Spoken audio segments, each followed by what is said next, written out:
അതെ, ഞങ്ങൾ ഈ പെൺപിള്ളേർക്ക് നല്ല ഹ്യൂമർ സെൻസ് ഒക്കെ ഉള്ള നല്ല സെക്സി ആയിട്ട് ഡ്രൈവ് ചെയ്യുന്ന ചേട്ടന്മാരെയൊക്കെ കാണുമ്പം ചെറുതായിട്ടൊരു ഇക്കുമത്തൊക്കെ തോന്നാറുണ്ട്.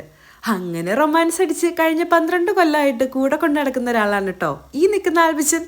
അപ്പോൾ വേണ്ടേ, നമ്മൾ ഈ ഒരുമിച്ച് കാണുന്ന കാഴ്ചകൾക്കൊക്കെ ഒരു വല്ലാത്ത ഭംഗി തന്നെയാണ്. ഞാൻ സത്യം പറയാലോ, ഒരു ആലീസ് ഇൻ വണ്ടർലാൻഡിൽ ചെന്നൊരു ഫീലായിരുന്നു ഈ ഒരു കത്തീഡ്രലിൽ പോയപ്പം. നമ്മളിങ്ങനെ അവിടുത്തെ ചെസ്റ്റർ അധോലോകത്തിലൊക്കെ ഒരു തേരാപാര നടന്നു. കൂട്ടത്തിൽ നമ്മുടെ 2 ചെങ്ങായിമാരുള്ളതുകൊണ്ട് സംഗതി നല്ല ഉത്സാഹം തന്നെയായിരുന്നു കേട്ടോ. അങ്ങനെ ആ അധോലോകത്തിൽ കൂടെ കറങ്ങി ചുറ്റി തിരിഞ്ഞ് നമ്മൾ വേണ്ട വന്നേക്കുന്നത് പ്ലാൻ മേക്കേഴ്സിൻ്റെ അധോലോകമായ ദാ ഈ വീട്ടിലേക്കാണ് കേട്ടോ.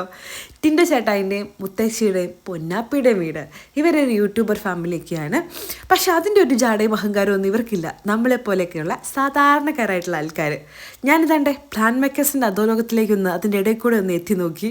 അവിടെ ഇരിക്കുന്ന എല്ലാ സാധനങ്ങളും കോഡ് സെറ്റ്, എന്താ അതിൻ്റെ പേരെന്ന് പോലും എനിക്കറിയത്തില്ല, ഗോപ്രോ, അങ്ങനെ കുറേ വയർലെസ്സിൻ്റെ എന്തൊക്കെയോ കുറേ സാധനങ്ങളുണ്ടായിരുന്നു.